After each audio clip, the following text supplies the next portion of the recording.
Okay, so good afternoon. Facebook is crawling. Hang on just a sec. There we go.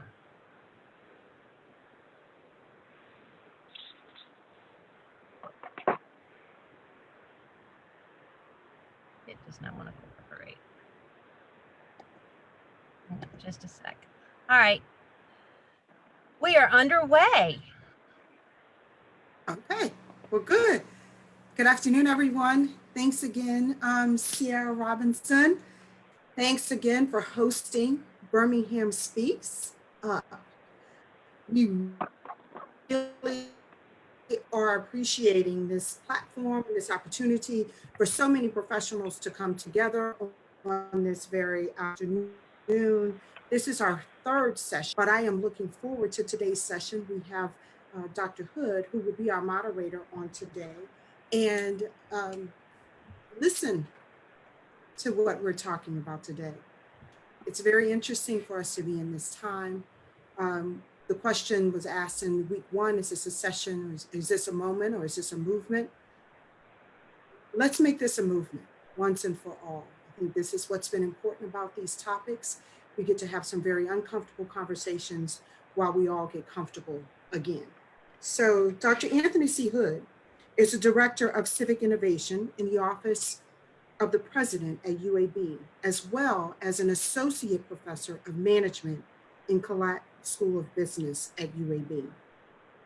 Dr. Hood is a board member of a number of organizations, including the Birmingham Education Foundation, Urban Impact, the Woodlawn Foundation, and the Housing Authority of Birmingham District. He is also a father of two beautiful daughters. So welcome, Dr. Hood, and we look forward to today's conversation. Thanks so much, Darlene. And also thank you, Sarah, for providing this platform for us to have this incredibly important conversation. Also, Darlene, thank you for letting me smile for mentioning my two beautiful babies, as well as my beautiful wife. And I think this conversation is really important to their future because I think what we do in the next few weeks and few months here in Birmingham is going to have a huge impact on the next several years, dare I say, the next few decades in Birmingham. Right now, we're really in the midst of three crises. So the first crisis is the COVID crisis, which is a health crisis. But then that health crisis has required us to do social distancing, which has had a huge impact on our economy. And we know through our economy, there have been a lot of people who have been adversely impacted by that, particularly our minority-owned businesses, those who are frontline businesses, those who are in events, those who are in retail, hospitality, and food service. Those industries are being impacted disproportionately, and there are a lot more people of color who run those businesses and that work in those businesses. So that's a crisis that is particularly hitting our community hard. And then this third crisis, spurred by the police brutality that we've seen for quite some time, and the racial disparities that we've seen as a result of it. And so because of that, we have these three crises: a health crisis, an economic crisis, and a crisis based on racial equity. And so we need to have conversations. And I think in the wake of the protests that are in relation to the killings of Ahmaud Arbery, the murder of George Floyd, as well as Breonna Taylor, it's caused us to really reckon with our history, and it's caused us to actually have the conversations that a lot of us have preferred to avoid for quite some time. And so now we're having those conversations. Those conversations in a lot of ways are uncomfortable, but we need to have them. And the more that we have them, the more that we can develop mutual understanding and respect.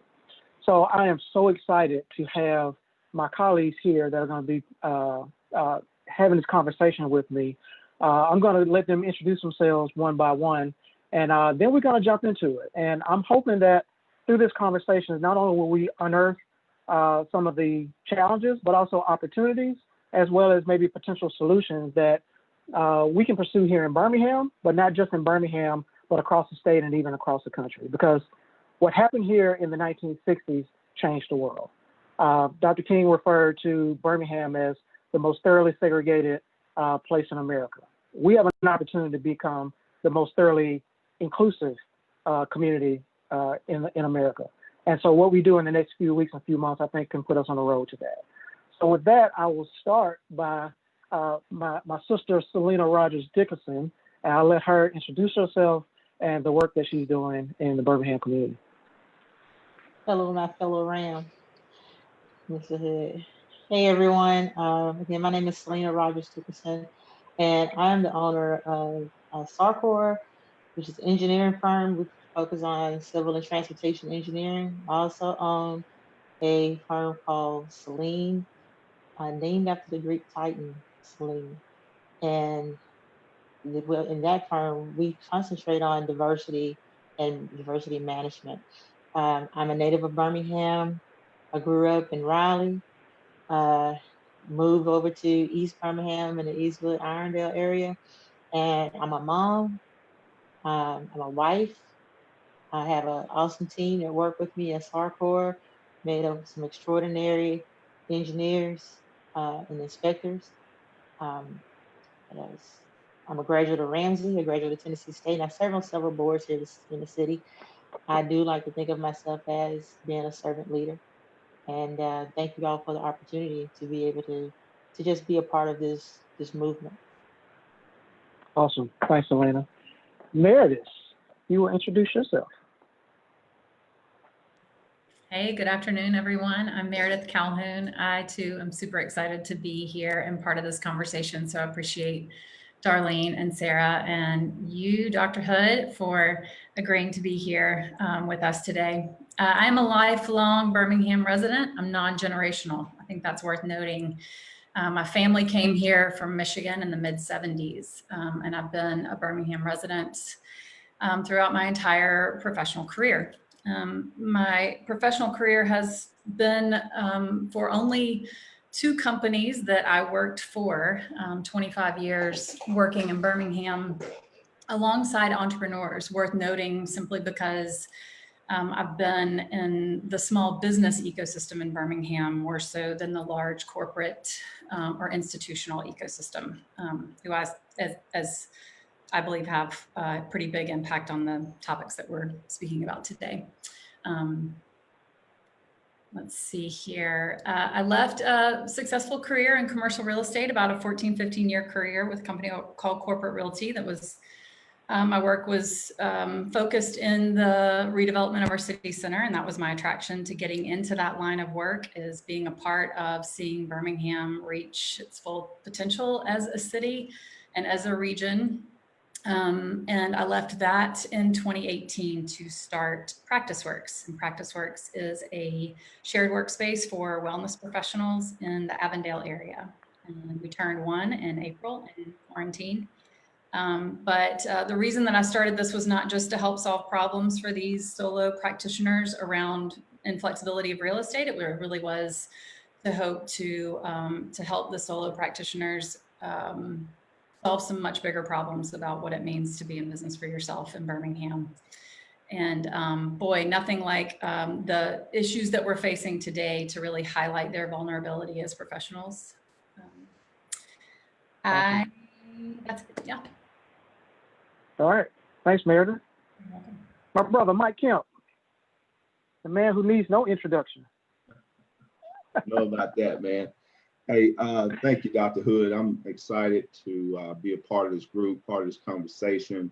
Thank you so much for the invitation to participate. So I'm Mike Kemp, and I'm a resident, long-term resident, Birmingham, grew up here, went to Hayes High School, left there, went to Alabama State and to UAB for engineering. I've been in construction now about 30 years. Hard to believe. I have to keep all this gray shaved off not to reveal my age. So, but I've been in construction 30 years, but I've been on my own as Kemp Management Solutions for 10 years. I'm the founder and CEO of that firm, and we're a project management firm based here in Birmingham. We do work all over the United States as well as in Europe and Germany. So I'm excited about the timing of all of this and the conversations that are taking place and the opportunity that I believe is ahead of us. So I appreciate the invitation from Darlene and Sarah to come to join you guys this afternoon. Awesome. Thanks, Mike. Dr. Sanjay Singh, my role model, my hero. Anthony, great to see you and great to hear from you. Good afternoon, everybody. I see a lot of great friends. So thanks for calling in and thanks for the support. Sanjay Singh, I'm originally from Calcutta, India. I came to Birmingham in '93. Always worked in downtown. I was at UAB for 20 plus years, and I had a great opportunity to meet people like Anthony when he was still a student at UAB, and just seen in admiration his growth of his career, and met a large number of minorities and African American professionals, and saw their struggles and what they have been through in life. And I was also fortunate enough to start a couple of companies, and one was CTS, which was acquired. That gave me an opportunity to work with all the major companies in Birmingham and see the whole business ecosystem and give an entirely different perspective of what it takes to pull yourself out of, and we'll get into this, the concept of institutional racism. Without jobs and economic growth, you cannot eliminate racism. And businesses are a fundamental part of that solution. So when I get a chance to restart my second and third startup, I see one of my business partners is on call, Trey Cummings in real estate, Omega Realty. And I'm here today representing Pack Health, which we work with a lot of people all over the country, particularly also in Alabama, around health disparities and help people manage a chronic condition. And that has given a very different insight about what it takes to address many of the topics that Anthony is going to bring up today around inequity, injustice, and disparities that exist in our community and what needs to happen, because without being healthy, you cannot have economic opportunity. So health is a very important part of the solution going forward. So thank you, Darlene. Thank you, Sarah. And thank you, Anthony, for putting this together, and looking forward to the conversation.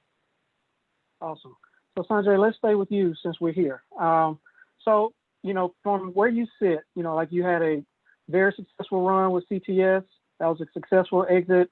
Now with Pack Health, but then even more importantly, the work that you've done right here in the Birmingham ecosystem with the Birmingham Business Alliance and looking at this interplay of economic development, workforce development. I know you've worked with the Brookings Institution and you looked at all these models, not only just across the country, but even in your travels across the world.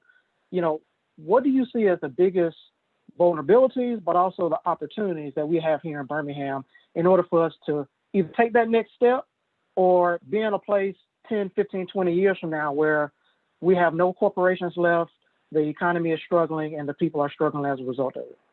Sandy, that's a great question and a great segue. I'm going to start with the last comment, and then I'm going to come back to what does it mean to be in Birmingham. And as the mayor said, the whole world is watching us, right? So when I came to Birmingham in '93, we had 30 plus publicly traded companies, large companies.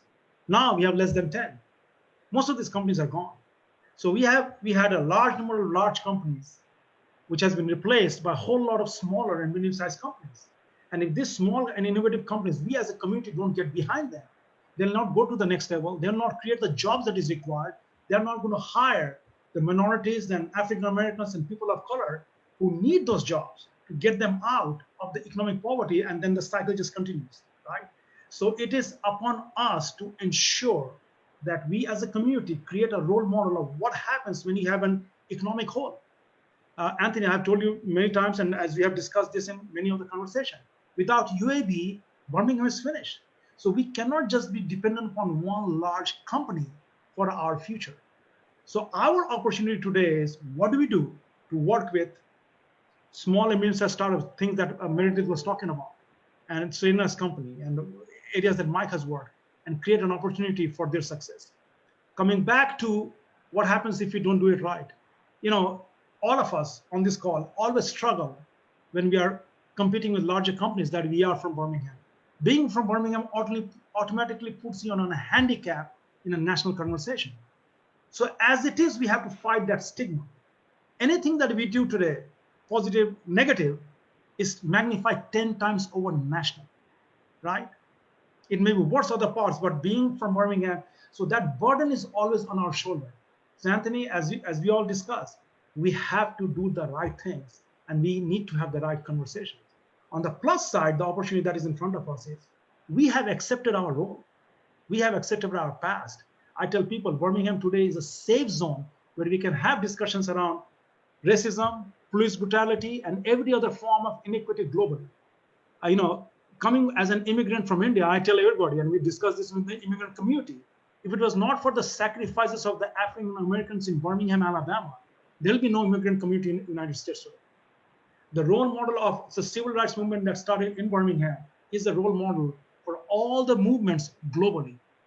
And we have to highlight that and show the world what we have contributed in a positive way and live with that. But now we have to turn attention to economic opportunities. Without job, nothing really matters. So what can we do to empower young men and women of color to create companies and create jobs? Awesome. Thanks for that. Going back in reverse order, Mike, same question. You know, some of the vulnerabilities and opportunities, particularly from the lens where you've worked in the last several decades, being a business owner and being in construction, development, project management, things like that. Yeah, you know, Dr. Hood, I would like to kind of piggyback on something Sanjay brought out, excuse me, related to the larger businesses, if you will, leaving the city, and then there's more mid-sized and smaller companies that's made up the, if you will, our economic engine here in the city. What's interesting about that is here in Birmingham, we are fortunate to have some of the largest general contractors in the country based here in Birmingham. And so that's a very unique situation when you think about the size based upon population as it relates to the city of Birmingham and those entities. So I only bring that to light for a couple of reasons. One is, one thing that I think the opportunity for us right now where we are is we think about business as an ecosystem, right? And so as an ecosystem, all of it ties together. And if you shrink an ecosystem, basically everything shrinks with it, right? And so if you grow an ecosystem, everything that's tied to it grows together. So I think we have an opportunity right now to, if you will, affect how we think about the ecosystem of business and entrepreneurship, not only in construction, but in some of these other sectors, because I think the opportunity that we're missing is we're taking it as a net sum loss. If I help another company grow, I'm going to lose something, right? And I think that's part of the conversation that we got to really get into having, where we grow the economy to a point in Birmingham and regionally that creates opportunities for these smaller companies, because the larger companies are going to have the resources and those things to move things forward. But I think the opportunity is thinking about it as an ecosystem here versus it being small, medium, large, but looking at a way that we can see it, it's all connected. Because if we go back and look at, you know, some of the reports that the economists put out, I'm going to go back to say like 2005, when you had a Wachovia, you had a Regions, you had an AmSouth, you had Compass, you had all these different banks that were here. And during that time, our economic engine looked different. You had more robust companies, but as those things contracted, those companies, a lot of them faltered and failed. Well, now we're in that situation where I think we got to rethink what that looks like here, with having more mid-size and a lot less larger companies, and creating opportunities for these smaller businesses to create jobs within the economy here in Birmingham. So to kind of sum it up, I just think we got to think a little different, because you got to have more people pulling the rope than what we've been accustomed to in the past. Yeah, thanks for that. Meredith, some of our biggest vulnerabilities as well as opportunities here in Birmingham. Yeah, so I have a mentor who used to call me master of the obvious. So y'all will forgive me if my responses seem basic, or if I'm saying something that you feel like is basic. I think we need to get back to basics. And I don't want to mince words today. I think we've been doing that long enough. I think one of our biggest vulnerabilities as a city is that we are still quite segregated, and businesses and churches and neighborhoods in so many different ways. And I honestly think we tell ourselves that we are not a lot of times.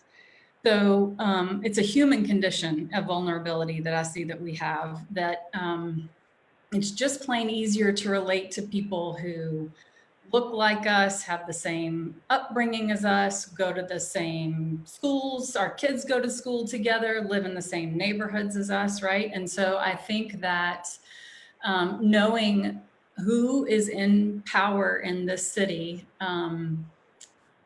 helps us to know that opportunities are going to go to who looks, feels, is most relatable to those folks. And I think that's a huge vulnerability for us. That not that I'm that I have a way to solve it, but I think it's a human condition. And so our opportunities, in my opinion, is that now we can tear down these walls. Right now we can sort of shine a light on the ways that we are living our lives and running our businesses, and undo some of the things that we think aren't really problems.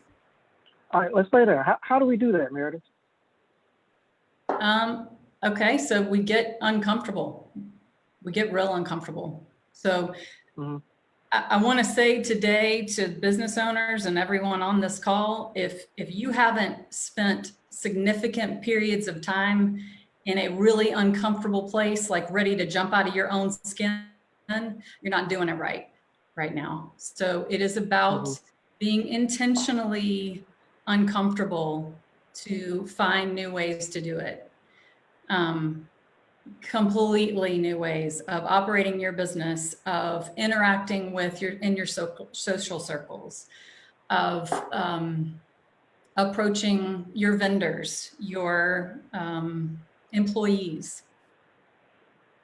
You know, and I'll jump in there, you know, because when you were building Practice Works, before you even opened the doors, you came and saw me, and you expressed your heart as far as, this is the kind of place that I want. I want it to be diverse, equitable, and inclusive. I want it to be a place where everybody feels comfortable.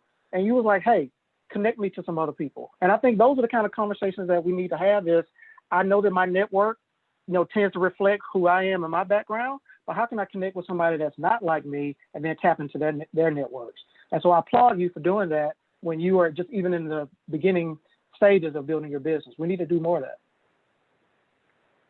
Selena, can we have a strong Birmingham if we don't have a strong Black Birmingham? And when I say a Black Birmingham, I mean, when I think about our small business owners, our entrepreneurs, if they're not getting the access to capital, if they're not getting the contracts from the corporations, you know, if they're not creating jobs, like, can we even have a thriving Birmingham ecosystem? Absolutely not, Dr. Hood. That's it. That's an easy one there. Years ago, I read The Miseducation of the Negro by Dr. Carter G. Woodson. And if I recall correctly, that was like 87 years ago. And Dr. Woodson said that access to capital, credit, and experience were the things that actually hold back that wealth that Black people need in order to have the systemic changes that we need to have in our areas, and have the undertakings that we can carry on that legacy to hire other Black people. But he also said that new hires need to take on some responsibilities themselves as well, and learn their trade and earn their salaries, their rates. You know, I need to go back and read it again, because I'm sure there's some other things that are pretty relevant today, but 87 years later, we're still fighting the access to capital, still fighting credit, and still fighting experience. You know, when I started my company during the last recession, I only had 6 years experience coming out of school. I had only worked 2 jobs in my actual field.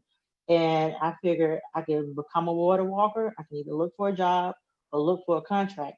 But getting that contract was not something that I started on the day that I got laid off. That was 2 years of working behind the scenes, looking at the writing on the wall, seeing the changes in the economy, seeing everyone around me getting laid off, and trying to figure out, how do I learn to write proposals? How do I get my foot in the door? What kind of classes do I need to go to? I took time to travel. Instead of going on vacation, I would go between Atlanta. I was living in Atlanta at the time. I would drive from Atlanta to Birmingham to Nashville, just so I can find out what I need to learn about how to run a business. I knew how to do engineering design, but I didn't know anything about back office. I didn't know anything about how to manage employees. I knew nothing about HR. I knew nothing about trying to get a line of credit. That was all stuff that came to me out the blue the first day I opened up a business bank account. And I said, hey, I need some money. And then there was all the things about the grants for the free money to start your companies and stuff. I started with $2,400. It was half of my 401k. That didn't get me very far outside of a software license, a decent computer, and a business license. And so without having a vibrant Black Birmingham where we could hire from our HBCUs, hire and train high school students to actually do internships while they're in school, help them learn a trade, teach them that there's more to STEM than coding. There's a lot out here that they are able to do. One of the biggest things that I believe that, with my employees, one of them, he started 3 weeks before COVID hit.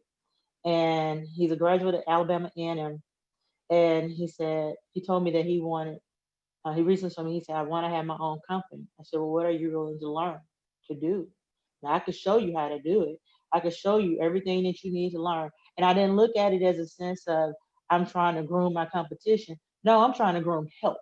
That's what that's someone else out there. That's somebody who's eager, ready to learn, ready to roll, has seen that there is something that can be done other than working from check to check, that he can leverage resources. But in Birmingham, we got to get better with our silos. We have too many silos, and everybody has a good mission, but that goes back to the vulnerability. In Black Birmingham, we got all these little pockets of great initiatives without actually coming together to come into one cause. One of the things is about getting contracts in our region is the laws also need to change in regards to how business is being done with minority companies. The rules are not the same. That some things, we can get the experience, but then there's the chicken and the egg thing. Like, do I hire the experience or do I wait 15 years? But by the time I wait 15 years, the person or the company that I'm trying to have the experience to compete with, they already have 30 years. But if I hire that experience, then I need to have a contract in hand. I don't, there's one of those things where Black companies don't necessarily have that leverage to go out and hire the experience that they need, because we don't have the line of credit that we need in order to afford that experience.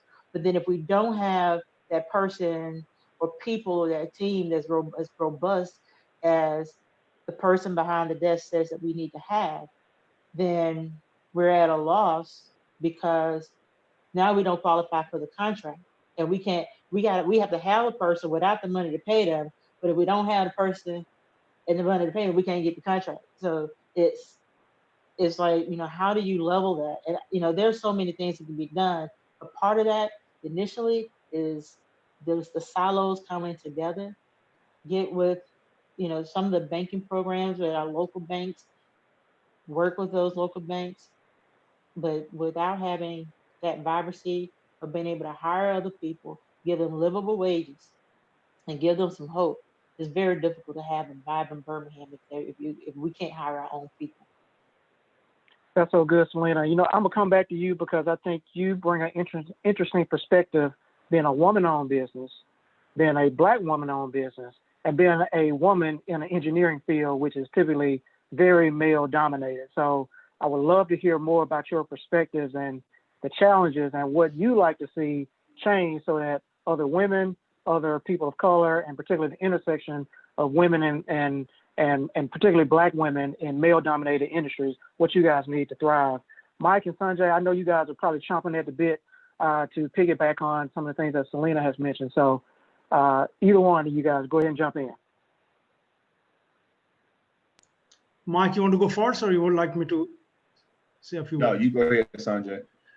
So Anthony, one thing I believe greatly is in intentionality. You have to be intentional about change, right? So something that Selena said, right? Oftentimes you go into a situation, you don't have the experience. Well, how are you going to get an experience if nobody gives you a chance? And that is a struggle that I've also had when I came to Birmingham. I didn't know anybody out here. I was a college professor. I didn't know anything about entrepreneurship. So, you have to just keep knocking. But as you go up in life, you're going to just forget people behind you. So when Trey and Mazi and I decided to start our company, we intentionally decided we are going to be in downtown Birmingham. We intentionally decided we are going to be part of the ecosystem. We intentionally decided we are going to foster entrepreneurship. And we also intentionally decided we are going to hire women and people of color. You just made a decision. You didn't need anybody's permission to do it, right? You have to be intentional. Today at Pack Hill, 70% of our employees are female and 50% of employees are minorities. And they're not going to get the experience if nobody gives it to them. Being a college professor, it was easy for me to understand what is it that they know and what is it that they do not. It's also easier for me to understand the talent that they bring to the table. And then from day one, you have to create the framework of training them. You cannot just abandon them and say, hey, you don't know this. You didn't come from that particular program. You didn't belong to this family. You did not go and work at this company. You didn't have this internship opportunity. You have to create them, but you cannot let them fail, right? And that's what we're doing right now. We're up to 110 employees by September, but that mix is not going to change. One of the things we have institutionalized in our company, we are going to be 50% and more women and minority in our company, no matter what it takes. So you have to make those kind of programs, which is intentional, and go after the inequities that Selena just mentioned. Yeah, I think that dovetails well with the announcement that came out Friday. Mayor Woodson announced this vital program around transparency with our large organizations around their contracting, who they're giving contracts to from the supply chain and procurement. I think that's a good first step towards really making change. Now, the backside of that is once we're transparent about where the money is going, then, if we're falling short, how do we set goals in order to create that equity, particularly here in our local ecosystem? So Mike, I'll let you respond to that, or if you want to pivot into something else, feel free. No, I think I like this topic, and as my grandmother would say, I think I'm gonna cut on down through the corn on this thing. From a construction standpoint, Meredith said something a while ago that I made a note is, and I'm gonna say it in my words. Right now the process of construction, subcontractor vendor relationships in Birmingham is broken, right? In my opinion. And here's why I say that is over time, if we rewind back 25 years, historically, there's certain organizations that was created to foster relationships, opportunities, etc. And then we fast forward to 2020, we're almost 30 years in, and we've had almost contraction in our industry. And that data proves that. So here's my point. I think right now, with the process being broken, we got to now take this opportunity to rebuild if you will, the environment, a healthy environment on both sides, because I think there's been some concession that's being made because there's been on both sides, people have said, okay, well, this is how it works, so I'm gonna do it this way. And so this way means I'm gonna, do the deal, check the box on the minority participation, get a check, and I'm gonna go back home and I'm gonna subcontract the work out, and somebody else that's in the majority firm's gonna do the work, and life's good and everybody goes home and it's okay. Well, that's what I'm referring to, that's broken, right? That's a problem, and we got to change it, because at the end of the day, that is also an excuse today that's being utilized. I can't find qualified this, I can't find qualified that. Well, how does the qualified become qualified? if you don't have two things, this is what I'll end with this. One is commitment to growth, right?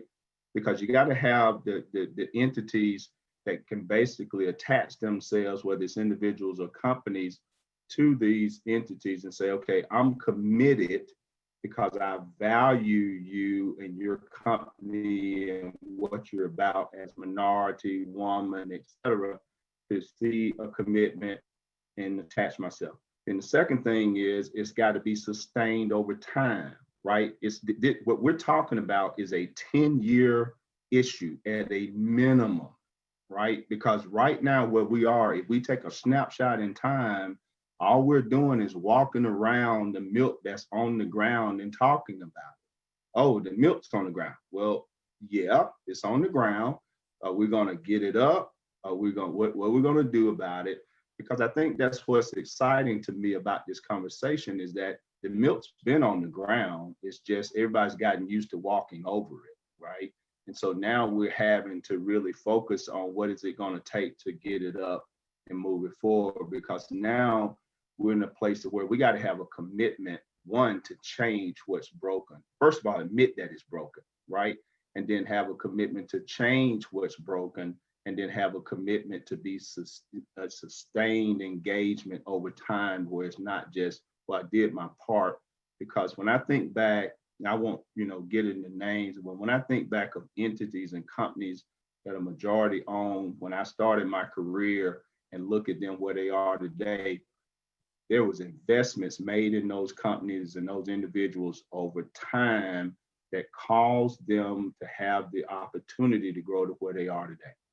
And so without that, I just think we're spinning our wheels and really kidding ourselves that it's just going to happen organically. No, we got to have a focus and an intention behind it. Meredith, so this moment feels different to a lot of people.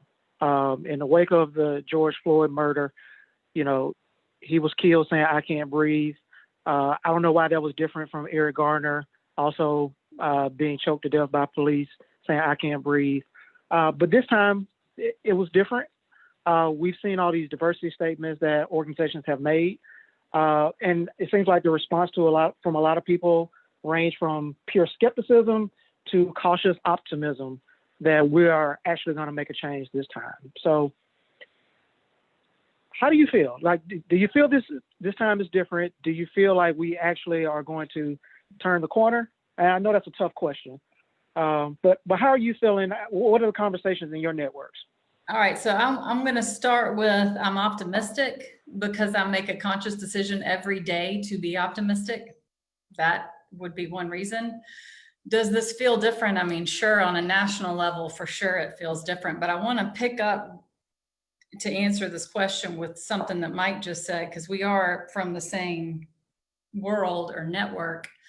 And underscore that not only is it broken in the construction industry, this mentorship or this idea of mentorship broken in the construction industry, I gotta believe is broken everywhere, because there are officers of diversity in every large corporation. There are diversity supplier and diversity this and that and community development and community engagement. I mean, there is no lack of leadership in that space, but I don't know what is happening. And again, to be fair, I've been in the small business ecosystem this whole time. So I feel like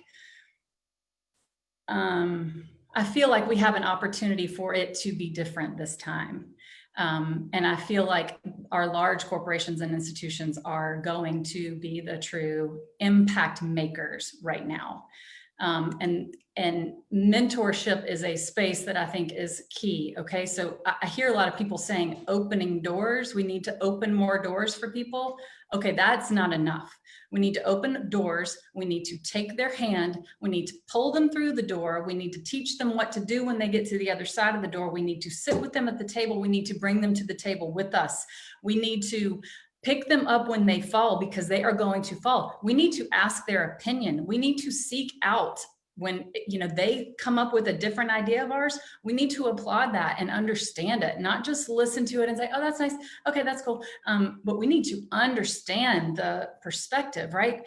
Culture, you don't change. Culture is created and ingrained over generations. So we have to have the same kind of patience with and fortitude and intentionality, back to Sanjay's point, to make changes in our cultures. This whole work from home thing that our health crisis has forced upon us is only successful because we had generations of ingrained cultures of working together in spaces. So when we're all apart in our homes, we still know how to do that, okay? But if we didn't have that, I don't believe we'd have as much success, of course, than the technology. So I'm optimistic that this time it's different if we can commit to making some real lasting, intentional changes in the way we operate our large employers. So Lena, you were in the amen corner when Meredith was going. I saw Martha Underwood put in there, preach Meredith. So piggyback on that, as well as, you know, talk about, you know, you've built a successful business, you know, being probably a triple minority in your industry. What needs to be in place for that young lady that's an 18-year-old senior at Jackson Nolan High School? How can things be different for her? What can we do now to make it easier for her? And so let's talk about her real quick. And I'm going to put it as I was that 18-year-old. And what people did for me, you know, when I was at Ramsey, there was a program in place called Executive High School Internship Program. And I was allowed to do an internship the first half of my mornings, the first half of the day for school. So I would go to work and then I would go and finish school the rest of the day. I wasn't paid, it was my grade. And one of the people I was in, there's so many different programs, and I'm talking about those STEM programs like ACE and Future Engineers of America and NSBE, these programs that have put these resources into the kids. One, we need more kids in the program. I sit on the board for ACE, and you know there needs to be more diversity in the programs. You know, that's one. You know, Ramsey is not the only school that put out really smart kids. But there's also the disparity of how that young lady from Jacksonville gets to the meetings. You know, there's or Carver.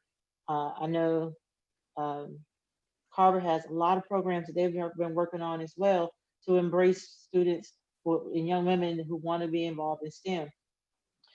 So get in those programs, but once you get in those programs, keep in touch with the people in the programs. That's how I was able to go from being unemployed to a business owner within 24 hours. But I didn't, like I said, I didn't start right then. I used those same relationships that I had developed back in high school. And I reached out to those people over the years and say, hey, I want to have my own company. I need to know how to do, you know, who do I talk to? How do I get a contract? Where are the resources? Now, here's the thing, they weren't business owners. A lot of them were employees at Alabama Power or architecture firms, but they knew people who could lead me to somebody else. And so making sure that we actually have to train ourselves today for the person we want to be tomorrow.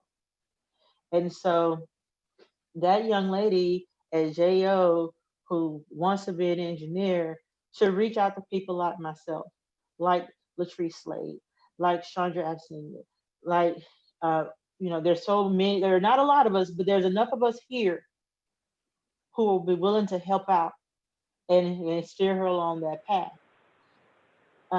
Secondly is, you know, going to the right schools and everything, but don't be afraid to be your true self when you go. See, that was one of the things that I had to learn who am I?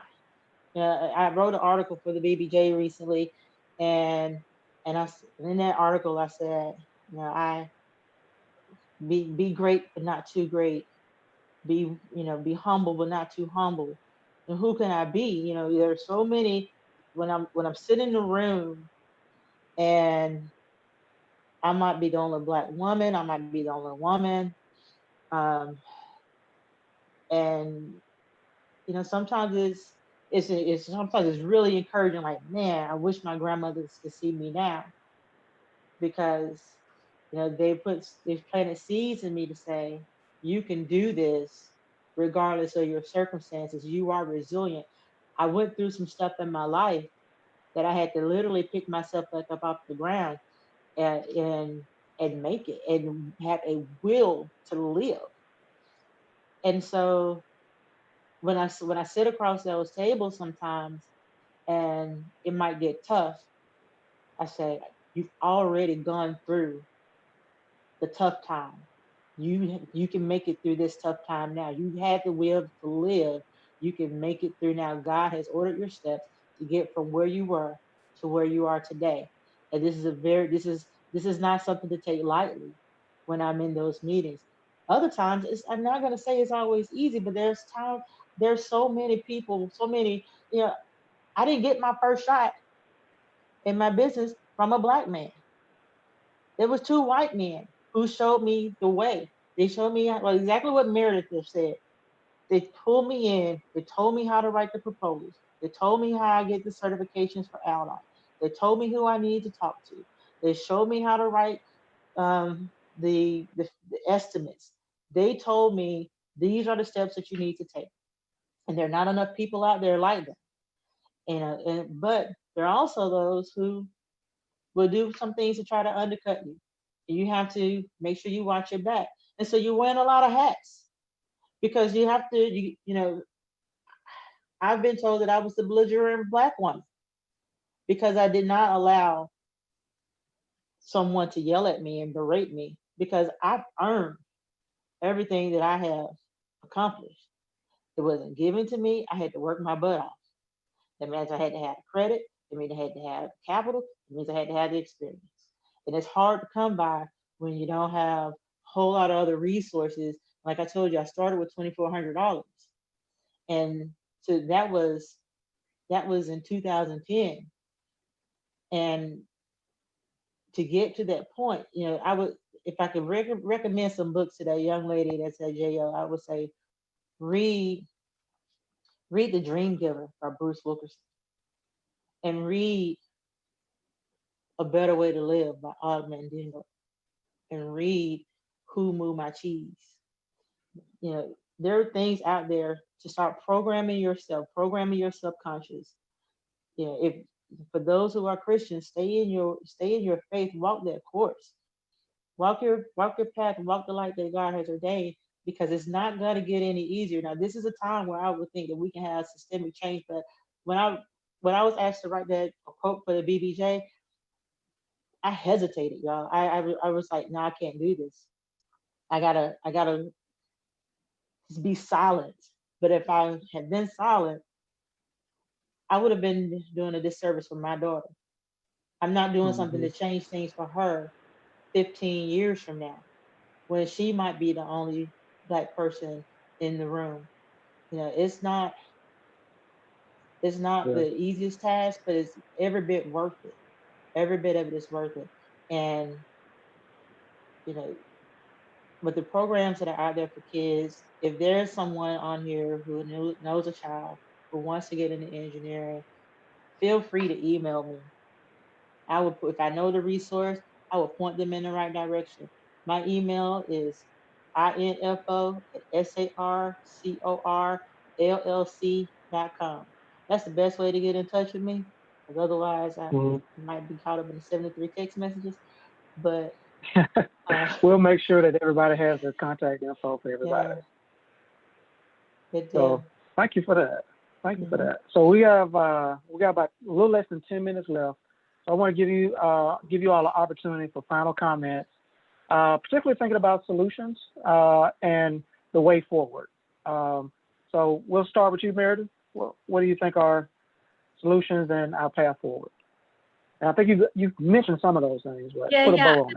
I've touched on those. I actually want to bring back from one of these other panels. I think it was the last one or the time before, but Zebby Carney, who owns Eugene's Hot Chicken, was asked about equity versus equal or equality. And he made the comment that equity, you know, if you're a banker or you're an investor, equity is what you invested. It's your investment, right? And there's this idea of equality. You know, I kind of see it like the work-life balance. It's sort of equity, in my opinion, is what we invest in this process. That's how we create equity. And so the path forward, in my opinion, is for our large corporations and institutions to get seriously invested in bringing our Black community into the business community and into the fold. And so there's a million tiny steps that get us there, and everybody's got to take their own path. From a small business owner, the things that I personally am doing won't have huge impact, but I challenge you all to not feel overwhelmed by that, not feel overwhelmed by your tininess in this huge issue, and to take every step you can take as an individual, as an employee, as a team leader, as a team member, as a business owner, to take the tiny steps and to have the uncomfortable conversations and to make sure your next hire is a Black person, et cetera, et cetera. So take the tiny steps as a small business owner and tear down whatever it is you're doing in a large corporation and rebuild from the ground up and bring Black people in to help you design those new systems. Right. Thanks for that. Sanjay. In the interest of time, I will be very quick. So Anthony, as we have discussed during our many meetings during the Brookings Institute project, I'm going to come up with a very simple number and metric that is going to hold everybody accountable in our 7-county region. Can we create 100 small startups owned by females, minorities, people of color in this community that each employs 10 employees? It's a very simple thing. What can we do collectively to create that? So in my company, we want entrepreneurs. I don't want employees. Every employee in our company is allowed and encouraged to have a side hustle. We give them opportunities. We mentor them. That is the only thing I can do to help them become master of their own universe, to have their own destiny on their own hand. So that's a small part. And as I said, it's 4:55. I'm going to let Mike say his few words and then we answer the questions.